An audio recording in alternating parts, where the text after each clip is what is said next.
I'd like to introduce my next panel for this topic. So Lauren McWhinney, Assistant Professor at Heriot-Watt University. Welcome, Lauren. Also, David Baldock, President of the Green Marine. Paul Olvho, who is Business Development Manager of the Orkney Harbour Authority. Hi there, Paul. And also Kate Sanderson, Head of the Faroese Representation to the UK and Republic of Ireland. Welcome to you all, and thank you. So, lots to discuss. I'm sure the previous debate was of great interest to you as well. Lauren, let's just kick this off. I mean, we did hear a little bit about the worries that John had, for example, of trying to achieve these net zero targets so quickly. From your perspective as an economist, do you think how we're going about this in achieving these climate targets could lead to other repercussions along the way? Sure. I just want to, I guess maybe the important caveat is I'm not an economist. Okay. I'm an environmental scientist. Okay. From an economic point of view, because you've looked at that as well, haven't you? A little bit, but I guess I think it was quite interesting right from the start. The repeating theme seems to be coming up, the speed in which we need to do this, and not to use, I shouldn't actually probably use this analogy, but to say, you know, the ship has already sailed is a pretty true statement in terms of really we should have maybe been looking at this transition 20 years ago in order to have the luxury of time to make all these decisions. And as an environmentalist, one of my main concerns is the complexity of the challenge that we're trying to transition the maritime sector. You know, we're talking, I mean, it's challenging enough when we're looking at in the terrestrial realm. But in the maritime sector, you know, the fleets themselves are hugely different. So we know we've already been hearing about the fishing fleet today. We've had the cruise ships mentioned. We've had, obviously, commercial vessels in terms of many of the ports, obviously, and this is a massive concern in terms of the economics about ports. And as consumers, we're all highly dependent on our goods getting in and out of countries. And I think probably during the pandemic, it became more focus for a broader audience, just how important cargo coming into countries is. So anyway, this is a hugely complex because of the fleets themselves, but also in terms of the infrastructure. You know, we've got remote ports, and we've got Paul here, obviously, in terms of Orkney. We've got ones in intercity ports. And so how do we do this? There's so many questions about how we actually make that transition. And as a scientist, that's obviously exciting in terms of the amount of opportunities. But this timeline is so tight. And how do we actually do that? And as an environmentalist, my concern is that we perhaps drop the ball, if you like, in terms of actually fully understanding the potentially environmental consequences of some of these changes, or we don't fully understand them before we make them. And when we look at history, human beings in the marine space, unfortunately, not to be negative or grumpy, I think, as I was mentioned. You're allowed to be a grumpy scientist as well. But one of the things is that we have, in our haste to achieve these really ambitious targets, which are great and to be applauded, we don't want to make inadvertent mistakes when it comes to the environmental consequences of some of these changes. And so we can be, for once, proactive, and I put in the positive spin it, I think we've got an opportunity to be proactive because we're at the beginning of this journey, rather than reactive, which is what we are often find ourselves in that position that we've got to react to the consequences of some of the changes that we make. Okay, great. Well, let me bring in Paul, because obviously, Orkney Port Authority, people probably don't understand the scale of the port, really, to the extent that it is, and just how complex it is. I mean, Lauren's been outlining the complexity of it. Can you just explain a little bit more about how you're viewing this complexity? Yeah, exactly. Just going back, we've had so many discussions and different sectors in the marine world mentioned today, cruise and aquaculture, offshore wind, ScotWind, huge developments. What sort of links all those together, of course, is ports and port infrastructure. Orkney Harbour Authority is no different to any other port, just that we have different activities than what we do. Our ownership model may be a little bit different for the UK. We're actually owned by Orkney Islands Council. So we have very much a community aspect to our operations. But on top of that as well is the fact that we have such a wide, diverse amount of sectors coming into our waters. You mentioned the size of what we are. When you go by volume, we're in the top 10 in the UK for cargoes handled. And that's across a range from oil and gas to break bulk to aquaculture. And indeed, cruise, we're actually the largest transit call for cruise in the UK as well. So these huge sort of different diverse effects that go on to not only how we operate, but how that affects the community is very important. And then widening, linking that into not only the regional, but the national, and then obviously we're here to talk about Arctic, going into international interaction between that, the pathways that go there that feed through places and ports like Orkney. A wise person said to me before this here that basically whoever controls Scapa Flow, which is within our harbour authority, the largest natural harbour in the Northern Hemisphere, controls the gateways to the Arctic. And I think it's very important that ports are also included in this and then act as part of the collaboration between all of those sectors and the collaboration between ports as well to act and to avoid any fragmentation across, because industries can go one way and they'll just go down a pathway. So. You clearly have an awful lot of plates spinning right now. The business development manager, who takes responsibility of this within the Orkney Harbour Authority? Is it your responsibility, and should it be your responsibility, or should there be, a new job really, given the magnitude of the challenge? It's difficult, again, when you talk about, I've mentioned about the ownership of how we work within, obviously, a local authority structure. Business development is exactly as it says, it's commercial. We have to be in a commercial market viable. We have to make money to pay for not only what we do, but to provide an income to Orkney Islands Council, as we've done since the foundation in the 70s. So actually working in that commercial sector, but then absolutely focusing on a sustainable future is critical. One advantage of being in the council is you can use the skill sets within the local authority that are built up to actually then add into the work that we do as well. So combining both the council work and what we do can be a benefit. There is actually negatives to that, of course, as always in life, but we can do that. We have to, though, maybe beef up more the expertise, particularly in the sustainable future, undoubtedly.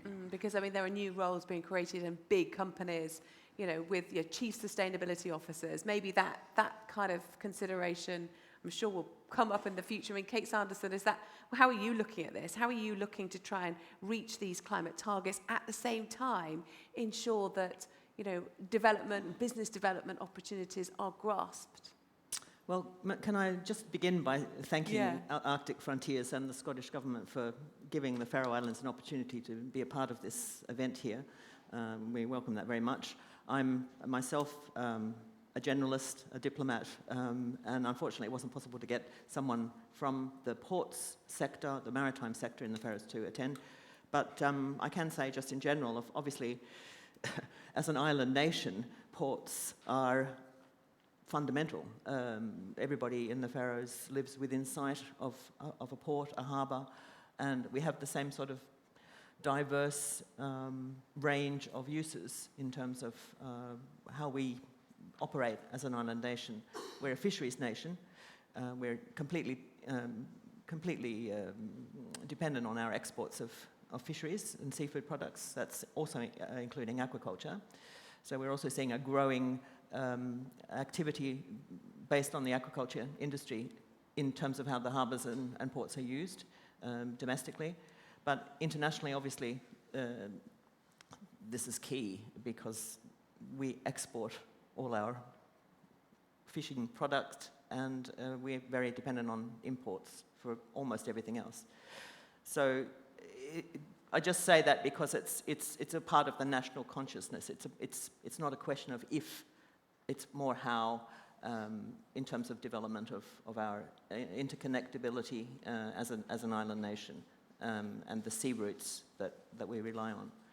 And as those sea routes open up, obviously you're going to become more attractive for cruise ships, for example. How are you balancing that? Because I imagine it was already hugely disruptive. Well, I think in general the industry, certainly the maritime sector, and there are different components of the maritime sector, obviously, are very aware of the potential that is developing to provide services to an increased shipping activity. So, as many other regions and countries around the North Atlantic and the Arctic are promoting themselves as the hub, the service hub for the shipping industry. So generally that's seen as a positive and something that the industry is trying to better coordinate amongst themselves to be able to offer professional services. One example was just a couple of years ago, we had it was called West Hercules, an oil rig that came from the North Sea up to the Faroes to be repaired. And it was a good example of, for the industry in the Faroes, of being able to show that we have all the different services that are required. And even though we are an archipelago, we're very well connected internally. The main sort of areas of activity in the Faroes. In fact, 85% of the population is connected by road, even though we're 18 islands. We're very good at building tunnels.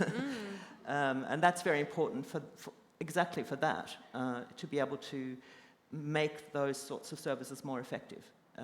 The logistical aspects and provision of all different sorts of services from all around the country. So we're small, but we have the capacity in terms of expertise to be able to offer that. So it's seen as a big plus. I think perhaps there will be a time when the discussion expands into, depending on the level of activity, how that impacts on other aspects of daily life and society. But for the time being, it's seen as a big potential that where we see that we have the potential to offer competitive services. But balancing up with all of the this need for the transition and to reach these targets is the very fact that obviously people living in remote areas already have to pay a lot more for the goods that they receive due to the very remote nature. And do you think there is a feeling that with new rules and regulations coming down, it will make it even more expensive? And how do you kind of mitigate that? Well, obviously people are very aware of the need to remain competitive in terms of offering those international services. Yes, imports are relatively more expensive because of the transport costs, but there are other aspects of Faroese society where we've done things because we've had to do them in a self-contained way. So we're paying a lot less for our energy than certainly in the UK. We have a community-owned power company that is developing very quickly and expanding renewables in a very dedicated and focused way. So, there are other aspects. We don't consider ourselves remote, by the way. We're in the middle of the universe. Certainly, we're in the middle of this particular region. And that interconnectivity with our North Atlantic and Arctic neighbours is also a very, very important part of the way we see ourselves and the way that we want to engage with our neighbours. Well, let me bring in David now, because David, we've heard from Lauren and Paul as well about the complexity of the situation when it comes to trying to achieve these net targets, but making sure that along the way you don't drop the ball in other areas. So what are you doing at Green Marine to try and almost set out a blueprint that can be followed? Well, making the shipping industry greener, more sustainable, making ports more sustainable is what we do. It's what we've been doing for 15 years. So just to give you a little bit of background, we're based in Canada and the United States. About 15 years ago, we set up this environmental certification program. It's a voluntary program for the shipping industry. And it's for port authorities, it's for terminal operators, it's for ship owners, shipyards. So it's a very diverse, broad range of operations in the shipping industry. So since we're talking a bit more about ports today, I can say that we have more than 50 ports that are Green Marine certified in Canada and the United States. And full disclosure, none of them is an Arctic port. It's an Arctic conference. But we do have a few of them that are fairly remote, so very far from the Faroese Islands, and where it's very cold. So I think they qualify almost as Arctic ports. So what we do, actually, it's a very open and transparent model. And right from the beginning, we get around the same table the industry, environmental groups, governments, scientists, and we decide together what needs to be done to improve the environmental performance of the industry above and beyond compliance. So this is really not about complying with regulation, it's about going further, faster. So that was really the goal of Green Marine. And the fact that we involved everybody right from the beginning, that's what gave credibility to the initiative. Because otherwise, if you put the word together, voluntary industry program, nobody will believe that's a serious thing.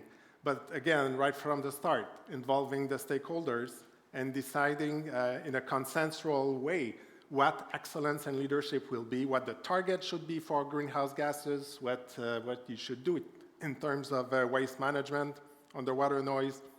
We really cover a broad range of environmental issues. So right now, it's more than 175 companies and ports in Canada and the United States that are certified, but the network is much broader than that. It's almost 500 organizations. And how do they share information? How does that work? Meetings, so many meetings. Well, we have an annual conference, but we have work groups, committees. We get people together. And at the very, we don't wait until we have almost a solution and go to the environmental group. Do you agree with that? Not at all. They're sitting with us from the very beginning. And we tell the goal, okay, we want to develop a performance indicator on underwater noise. How do we do this? And we do it together. So the final result is very robust. We don't need to convince them that it's great because they took part in the discussion. Okay. So Paul, if you had a similar situation here, would that make your job easier, do you think? Would you have time? Because it certainly seems you're very busy to actually to be attending all the meetings to make sure that you're following the right strategies. I think collaboration is absolutely critical, and collaboration through a grouping such as Green Marine, as David's described, is absolutely part of the whole picture that needs to be done. Orkney is such a location for innovation, and one of the things that we really want to do is build on our decades of experience in innovation through marine renewables, building that into the sustainable journey towards net zero. The only way we can do that still is collaborating with all those different sectors. There's expertise in every single part of it, bringing in academia expertise in the environmental sciences and things like that we can actually build a full picture of that pathway forward. It's repetitive just to keep saying collaboration, but what's the framework? Is there a framework that you can follow right now? And if there isn't, what should it look like? There's frameworks which are built into each sector. There's frameworks, obviously, around governmental control, and absolutely through Marine Scotland and the work that we do as a statutory harbour authority. But then the frameworks, as we're coming towards innovation, where we have an example from what we were looking at from the Green Freeport decision, which was Orkney as a centre for innovation to build on the decisions from Green Freeports of making Orkney a place, and other locations obviously can do exactly the same, of building on that innovation and bringing together all the necessary facets of the sectors in the industry to build together exactly that platform that we can look forward. So what do you need right now for it to be a game changer in terms of innovation that could really help propel innovation and make a difference at Orkney? Obviously, there's the technological side, which we've touched on when we're talking about marine engines, the fuels. The future fuels is obviously a critical thing for decarbonising the marine sector. How does that actually work? And is it then considering port infrastructure around that? It's all very well having hydrogen-powered vessels flying around. Can they be fueled in any location, or do we end up with, as we did a long time ago, with coal bunkering stations all dotted around and vessels being trafficked through those? So it's linking together all of that sort of thing. What we need now is to bring together the discussions like this, discussions with that industry expertise everywhere and getting everyone around tables. But on the higher side is, and it's been mentioned from Marine Scotland, is the strategies. The National Planning Framework has been mentioned today. That's absolutely critical for us for port infrastructure. Being on that for port infrastructure to develop what can then support those industries. And supporting those industries is what ports can do, but how we have to work with them. An example which has been very, very brilliantly put forward with on the aquaculture. We speak with our aquaculture companies all the time. They are absolutely at the forefront of the industry, what they're doing, but they're running into a brick lane when it comes to our infrastructure at ports. How do they actually get anything they want to ashore? How do they interconnect with that? So it needs help from the investment side. I'll just finish on the point. There's a report recently saying just for Scotland, for offshore wind alone, the UK needs to basically transform 11 ports at a cost of £4 billion to support the pipeline of work for offshore wind. So this huge challenge that we have just for the infrastructure side, then you're going to start into the sustainability discussion around that, doing that in a sustainable manner. So let me bring that, Lauren. You've talked about how there are could be problems ahead if this isn't managed really well. What process then should be put in place from your research to try and ensure that it is smoother? Should it be adopting, for example, or becoming a membership of Green Marine? I mean, what have you looked at where there could be best practice elsewhere? Yeah, so this is, again, quite its infancy in terms of actually, okay, what do we do? But come back to those timelines and the speed at which this needs to happen. I guess this event very clearly outlines this opportunity. So in many other countries, we've heard obviously some of the stories from Canada, and previously used to work in Canada, so I'm quite familiar with some of the advancements. Denmark is another example in terms of the technology that Paul was talking about in terms of the vessels and alternative fuel vessels. Working with our neighbours in this instance, in terms of best practices or, dare I say it, the mistakes or missteps that have been taken in the likes of David with Green Marine, in terms of that learned experience, we don't have this luxury of time necessarily. So if we can kind of skip some of the mistakes that have been made and actually draw upon these kind of what the successes have been, what's worked in particular in terms of the communication flows, building these frameworks, we're kind of like, as I said, we've got this opportunity to be proactive in terms of introducing kind of these kind of checkpoints in terms of how do we monitor this transition in terms of making sure noise has been brought up a couple of times in the previous session as well. And how do we make sure, for example, that these boats that are being put in the water, what do these sound like? We don't really know. And are we going to potentially introduce aspects of noise in terms of the tonal qualities of these boats that weren't previously an issue, and how might that affect the marine life, that we're striving to protect in these areas? So the framework is really important, and I think a key step. And then, but going back to David's point, I think one of the things, groups like this, in terms of the voices and the actors at the table, is a starting point. Actually facilitates and actually allows us to identify those things going forward. Thanks. Is the data, so we clearly need more access to information, David. Is the data that you've gathered as part of Green Marine freely available to people? Can other ports around the world kind of click into your data sets and experience and anecdotes and best practice, or do they have to be a member? And if so, how can you spread the knowledge? Yeah. Well, first of all, we don't collect data. We're not like scientists. What we do is we have like a checklist of actions, what you need to do, and they report on the actions, whether they take it or not. And Right. then verifiers will make sure that they are really doing it. However, we have a broad range of best practices and experience, and we do want to share that as much as possible. That's why we have this annual conference. But we're ready to share it to the rest of the world. And what happened just a few years ago, it was actually at the beginning of the pandemic. We were contacted by an environmental group based in Europe, Surfrider Foundation Europe. They looked around the world for a good model for a green shipping label. They found Green Marine, and they were convinced this was the right thing for them. So we started a partnership, started working with them. So now we have Green Marine Europe. It does exist. At the moment, it's only for ship owners, but there's major shipping lines that are already part of it, like CMA CGM, MSC Cruises, Stena Line, and that's only the beginning. And now we're starting to adapt the program for shipyards, for European shipyards, and the next step would be for terminals and ports. But who decides on the regulation and whether they're meeting it? And how do you set the bar? Because obviously, we have accusations of greenwashing that you might be giving them this tick, but you know, who's to know whether you can really accept this? And is it accepted by NGOs, for example? Yeah, so first of all, the word regulation is our baseline. Everything we do is above and beyond. But how do we decide we have a system of 5 levels. So how do we decide what is at level 5, excellence and leadership?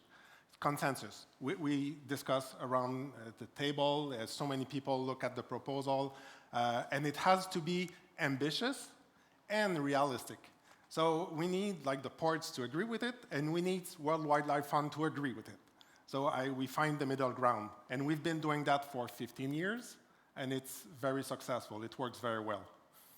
Is that something you feel that you could adopt in the Faroe Islands? Yeah, I just wanted to add on to the general remarks made about the importance of cooperation and having networks where best practices can be shared.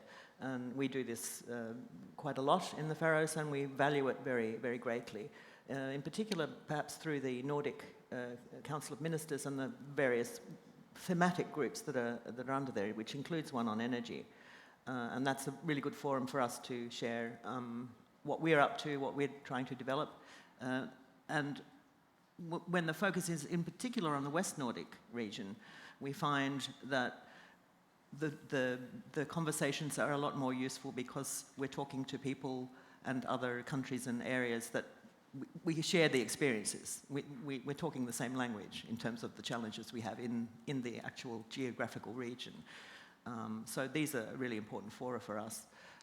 But so, of course, are these Arctic fora, the Arctic Frontiers and the Arctic Circle, and also the Arctic Council and the various working groups that have been active there to look at moving the agenda on climate change in particular, and how to do that. But we're always advancing the discussion when it comes to the maritime and fisheries part of things. And I think that we shouldn't also underestimate the extent to which the businesses themselves have been taking the initiative to make their business more environmentally friendly. I think one of our largest producers is Bakkafrost, the aquaculture company. They really have been pushing the bar on in various ways, including the vessels that they've recently acquired, bigger and smaller, that I think it was mentioned in the previous panel about these service boats that are fully electric in Norway. We also have one of those now in the Faroes, and a larger wellboat that can be adapted to become fully renewably driven when the technology is there. But of course, we're waiting for the technology. Yeah.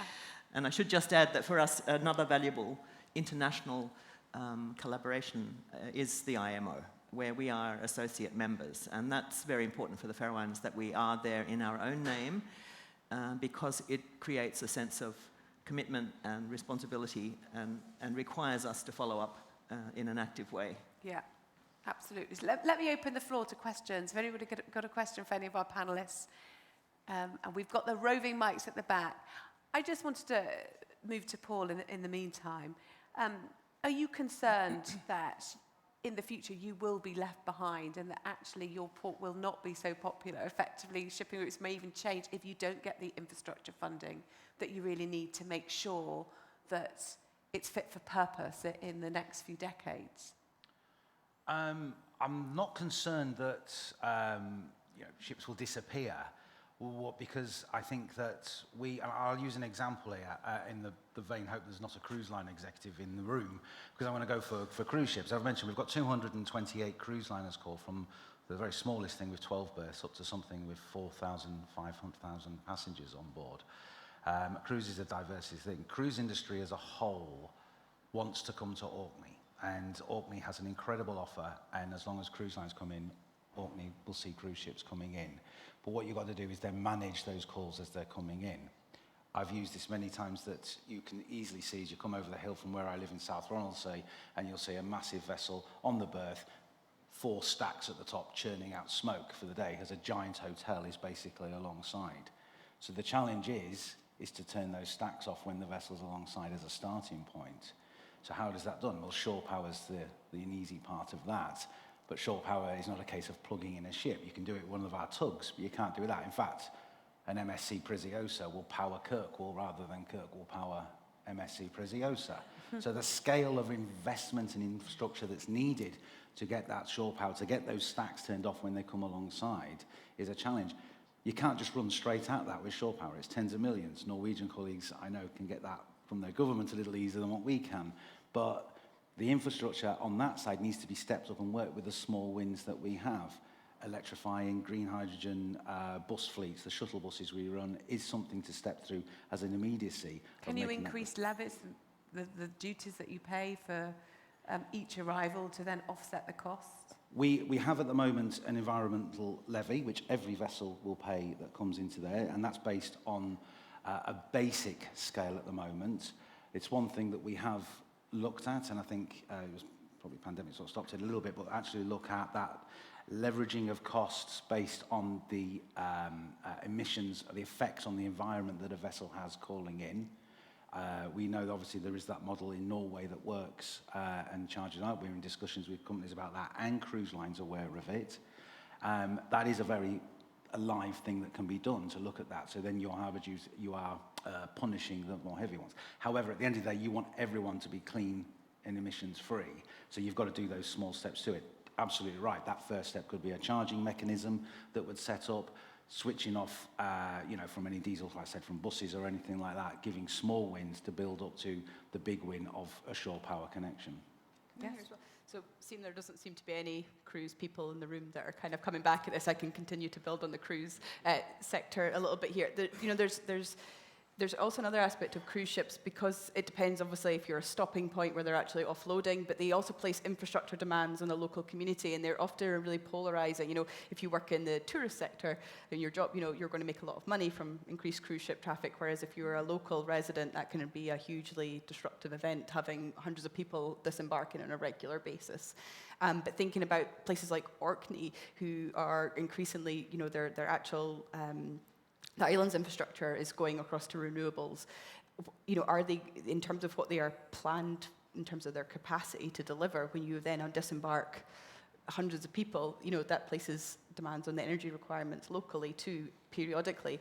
Also, the very nature of cruise ships is that often, and I guess this is actually particularly relevant to the Arctic, is that there's this kind of slightly perverse phenomenon of last gasp tourism.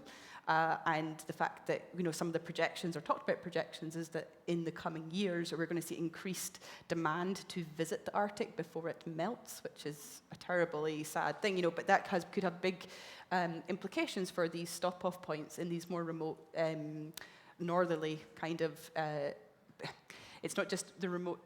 There's a desire sometimes from cruise ships to stop off in the more idyllic, perceived rural locations, because that's what they want to see. But these are also potentially ecologically, or not potentially, very often ecologically sensitive areas too. And so if you increase the traffic in these areas, what are the consequences? So there's a bit of a spiraling picture beyond just the port of that. And it goes back to my original point about that's one aspect of the fleet, and the complexity of this problem is not just. No, it's hugely complex. Kate? Yes, just on the point of cruise ships, we do also have visiting cruise ships that end up being the largest building in the capital, Tórshavn. But it's not, obviously, there are certain parts of the economy that benefit from them, in particular the ports and the fees that they pay for their stays, but they're not seen as the future in terms of developing sustainable tourism in the Faroes. These passengers have paid a lump sum and they don't leave very much behind otherwise when they visit. And they do cause a lot of disruption in local communities. So it's not necessarily something we see as something that should be developed necessarily in the future. So would you consider then vastly increasing what they have to pay to port?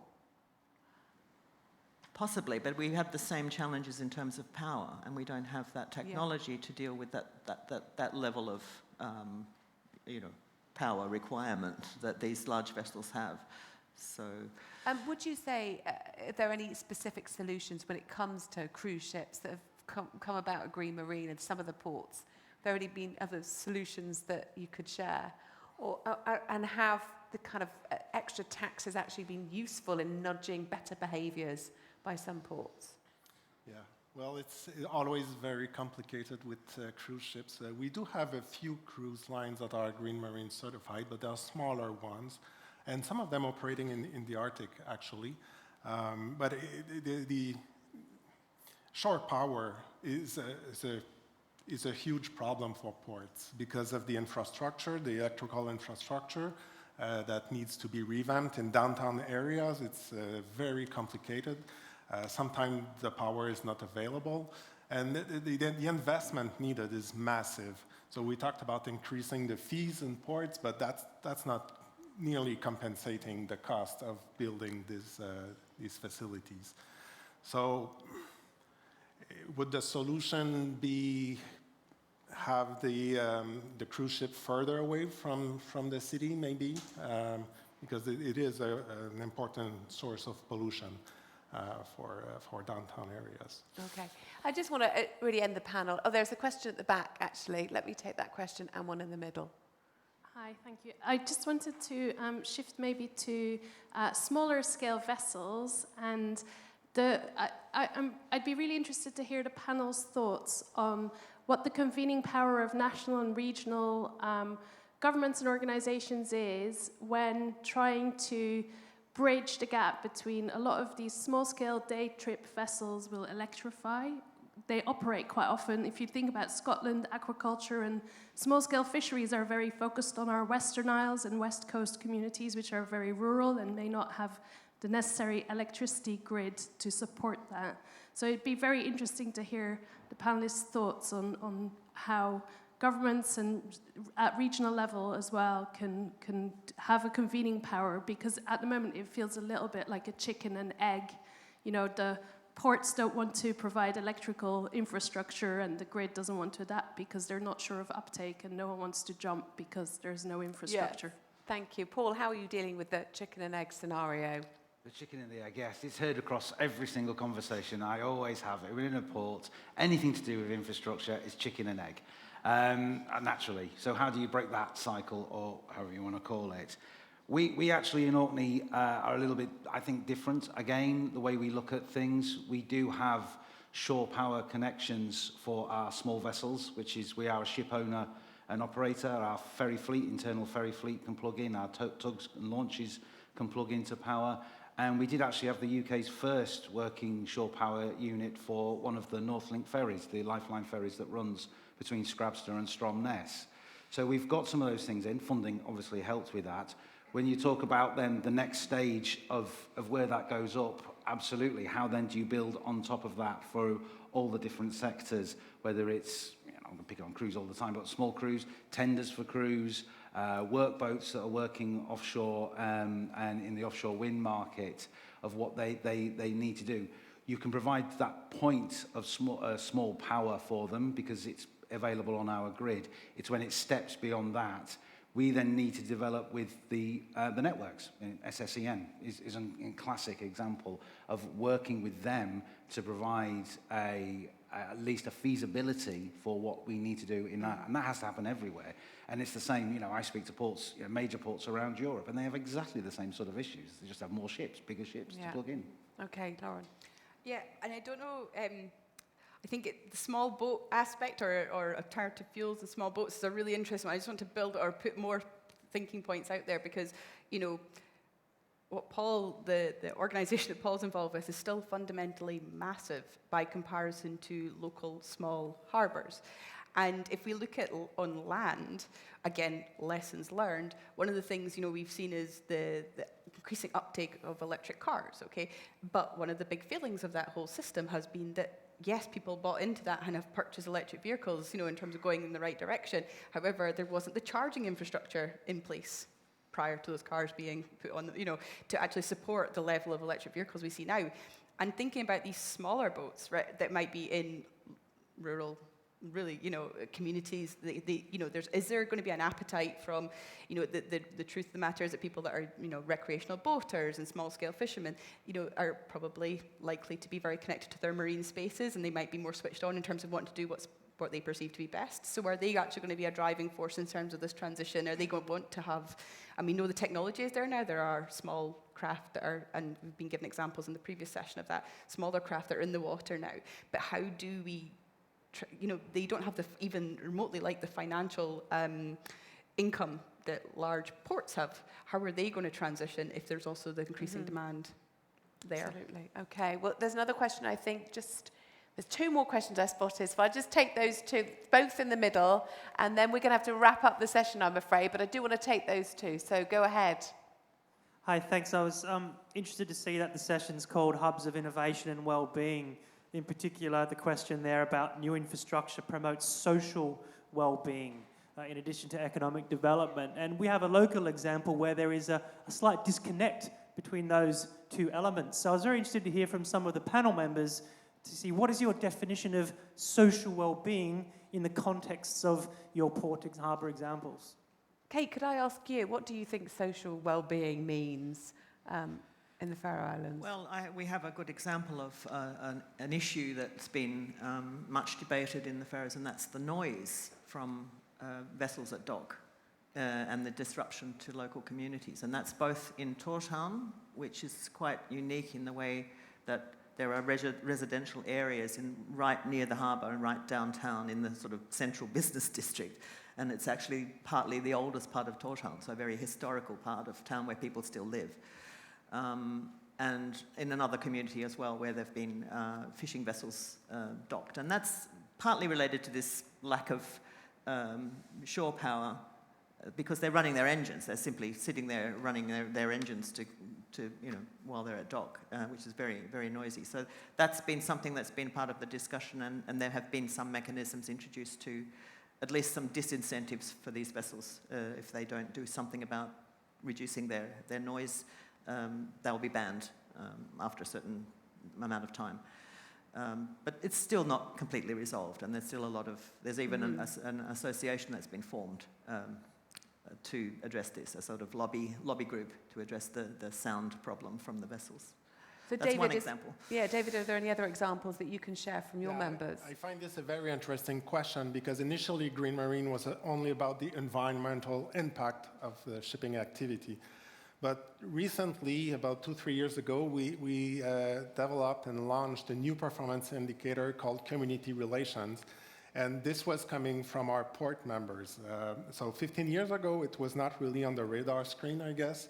But now having a good relationship with the community and how it's not only communicating to them, but how do you know them, how you involve them in the decision-making processes at the port. So that's what we worked out recently.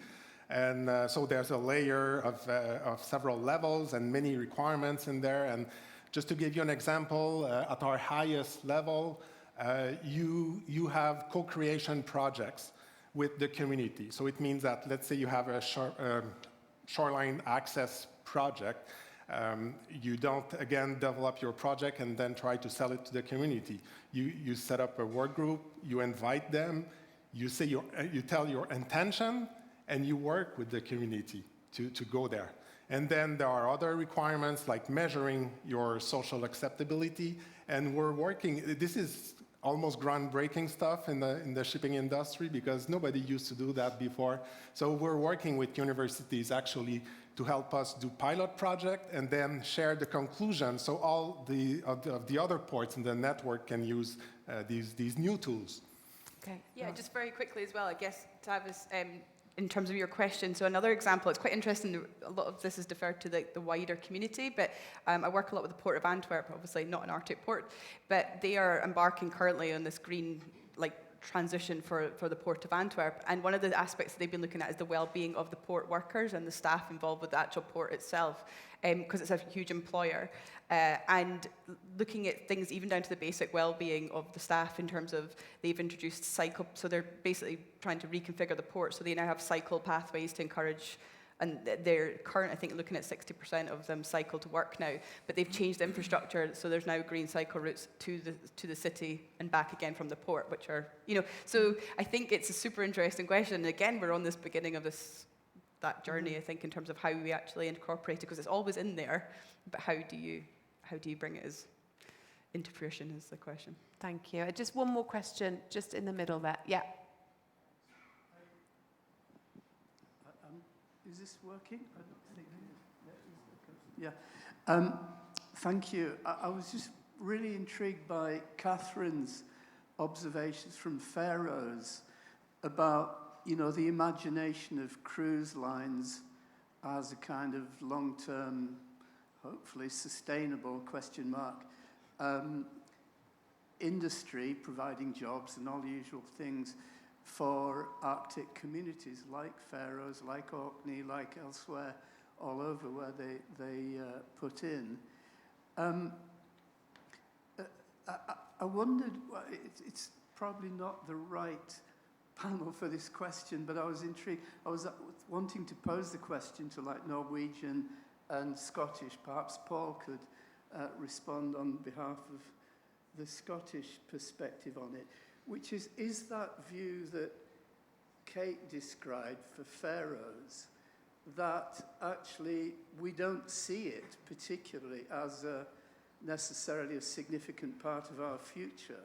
Well, let me put that question to David, because you've got a lot of members, haven't you? Has it come up a lot about really the future of cruise ships and whether the ports that are under Green Marine have signed up, whether you feel as though there's a kind of move away from wanting to support the cruise ship industry? Does that come through much in the data?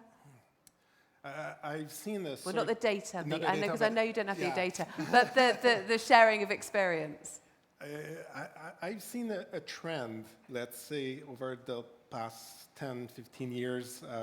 Everybody wanted cruises. Everybody wanted to attract cruise lines. But at some point, a few cities, they got to a limit, I guess, to the limit of their welcoming capacity, maybe, where it's starting to become an issue. And with residents angry at the pollution, at the people, too many people coming in, and then you get, it's a real problem of how to get along with the economic activity and the impact it has on the community. And again, I think most of them have started engaging with their communities a lot more because of that. Yeah. Because before that, maybe they felt there was no issue. We're bringing economic activity, we're bringing wealth to the city, but now it's not only that. So. Great. David, just as a final thought, where do you see the priority really for Orkney Port Authority going forward? I would just like to say on the cruise matter, don't forget that cruise ships, and I brought it up, so I'll defend them as well, is that cruise lines are diversifying as well. We are getting green energy cruise liners calling in. Hurtigruten are an example of a line that's really driving forward towards producing clean emissions cruise lines. On the wider aspects, absolutely all the points about the social impact of cruise lines calling into a place. We know that particularly well with so many cruise lines in a population of 22,000 people. It's managing that, making it sustainable, planning for that. We, on just cruise season alone, we put a third of our income, and this sort of feeds into ownership and what Kate was saying about ports seem to be taking a lot of the income. A third of the money we make from cruise lines goes into managing his expenditure for teams who are out working with the cruise lines to lessen the impact on the community. Still big challenges around that, but you have to manage that in the first place. Then work with those cruise lines that are very much got green agendas. We can see those coming through. We're seeing those ships. I've got 3 or 4 brand new vessels coming in this year into Orkney. They're not green energy. They have a hybrid power set, since it's just one engine that's powered by electricity at a time. But building on that, building those relationships, and then feeding them into the community as well in those stories gets the sort of ball rolling, if you like. Great. Well, thank you so much, and thanks for getting the ball rolling on this discussion. I really appreciate it. Let's hope you can continue it during lunch. So thank you very much to the panel. Thank you.